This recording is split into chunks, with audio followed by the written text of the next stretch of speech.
Hello, students. We will now continue with the topic The Emergence of Nationalism in India. Kindly open your textbooks to page number 50. Let us now take the subtopic The Khilafat question. The Khilafat movement was a movement that was started by the Muslims in India. This movement was started by the Muslims to fight against the British in India.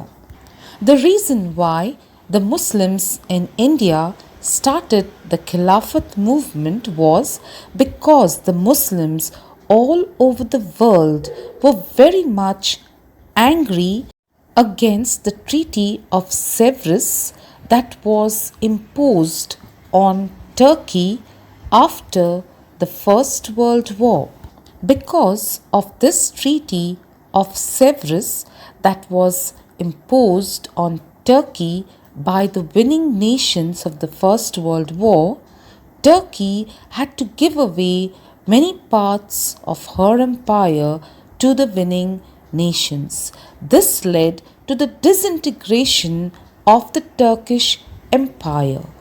This made the Muslims all over the world very angry. So the Muslims in India, they organized themselves to form the Khilafat movement to fight against the British.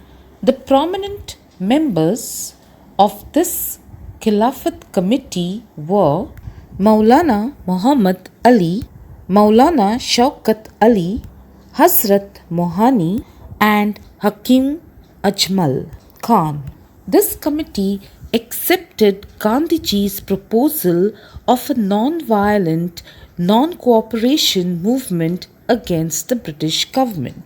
So, we need to remember that the Muslims in India participated in Gandhiji's non-cooperation movement. Gandhiji launched the non-cooperation movement on 1st August 1920. Now, let us look at some of the features of the non-cooperation movement. The first feature of the non-cooperation movement was not to cooperate with the British in the functioning of the government.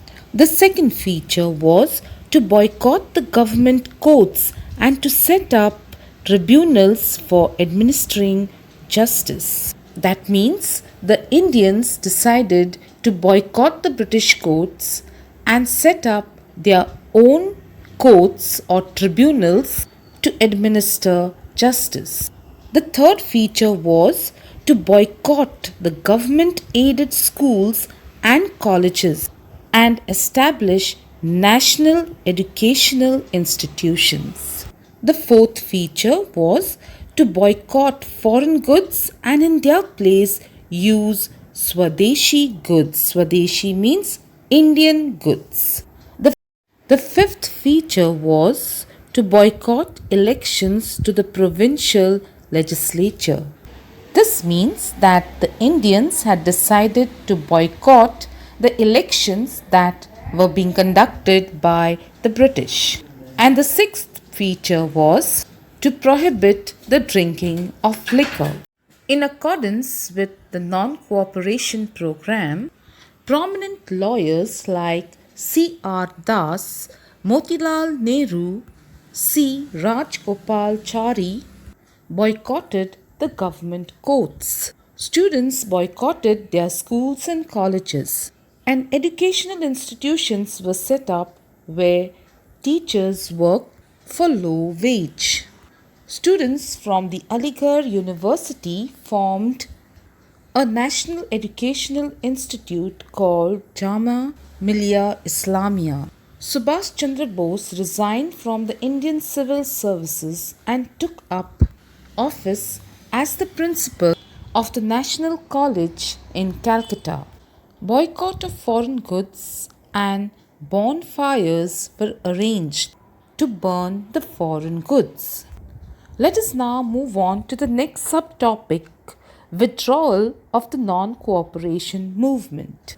In February 1922, the police opened fire on an unarmed crowd at Chauri Chaura in the district of Gorakhpur in Uttar Pradesh.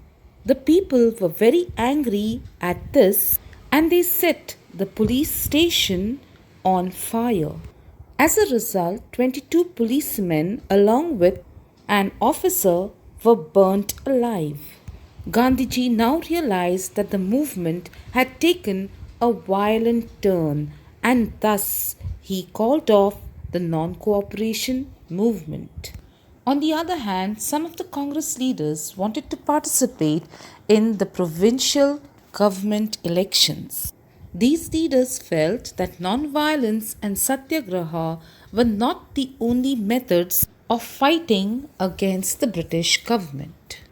They felt that the British government needs to be opposed from within, and for this reason, the Swaraj Party was formed in 1922.